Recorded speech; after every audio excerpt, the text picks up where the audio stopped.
शुक्ल पक्ष में श्रीमद् भागवत की कथा का शुभारंभ किया और स्वयं अपने भैया को कथा सुनाएंगे तो व्यासपीठ पर खुद ही आकर के बैठे और जैसे ही कथा प्रारंभ करी और धुंधकारी का आवाहन किया तो धुंधकारी प्रेत रूप में आया और जैसे ही प्रेत रूप में आया तो प्रेतों का शरीर वायु प्रधान होता है। जैसी हवा चलती तो कभी उधर चला जाता कभी उधर चला जाता। क्या करें तो एक पोला बांस गड़ा हुआ था, उसी में आकर के धुंधकारी बैठ करके प्रेम से कथा सुनने लगा।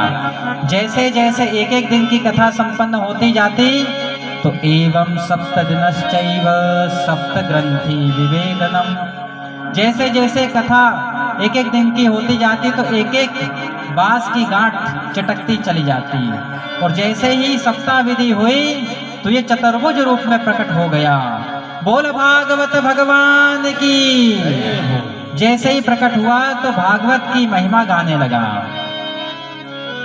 धन्या भागवती वार्ता प्रेत पीड़ा विनाशिनी, धन्य है ये भागवत की कथा जिसने मेरे जैसे पतित पापी प्रेत का भी उद्धार कर दिया।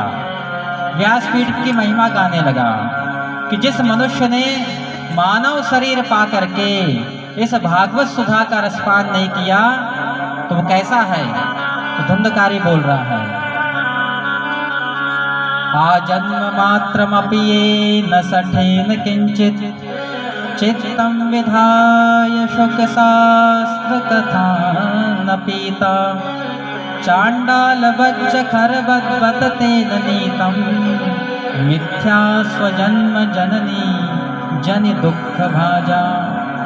वो चांडाल के समान है, श्वास लेते मुर्दे के समान है, गधे के समान है। अनेकों गालियां दी क्योंकि इस मानव शरीर को पा करके हम अहंकार में डूबे रहते हैं, राग द्वेष में डूबे रहते हैं, लड़ाई झगड़ा करते रहते हैं, अपने काम में लगे रहते हैं, कभी भी इस सुधा रस का पान नहीं कर पाते। अरे इस शरीर पर अहंकार क्या करते हो। ये शरीर कैसा है। अस्ति स्तंभम स्नायुबद्धम मांस शोणिपलेपितम चर्मावनद्धम दुर्गंधम पात्रम मूत्र पूरिशयो। यह शरीर तो हड्डियों का ढांचा है, छू करके देखिए हड्डियां हड्डियां मिलेंगी। नस नाड़ियों से बंधा हुआ है, मांस और खून से लिप्त है, त्वचा से ढका हुआ है और मल और मूत्र से भरा हुआ दुर्गंध युक्त है। क्या इस शरीर पर अहंकार करना है। और कैसा ये शरीर।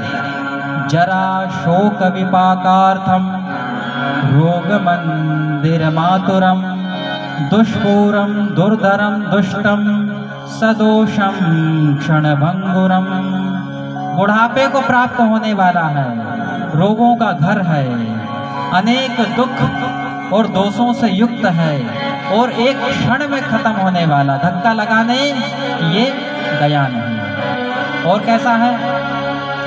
कृमि भस्म संजातम शैर इति वर्णितम अस्थिरेण स्थिरम कर्म कुतोयम साधयेन नहीं। मरने के बाद इस शरीर की तीन गति होती है, या तो अग्नि में भस्म होगा, या तो इसको कीट पतंग खाएंगे, अन्यथा ये जमीन में गाड़ा जाएगा। इसके अलावा इसकी कोई गति नहीं होती।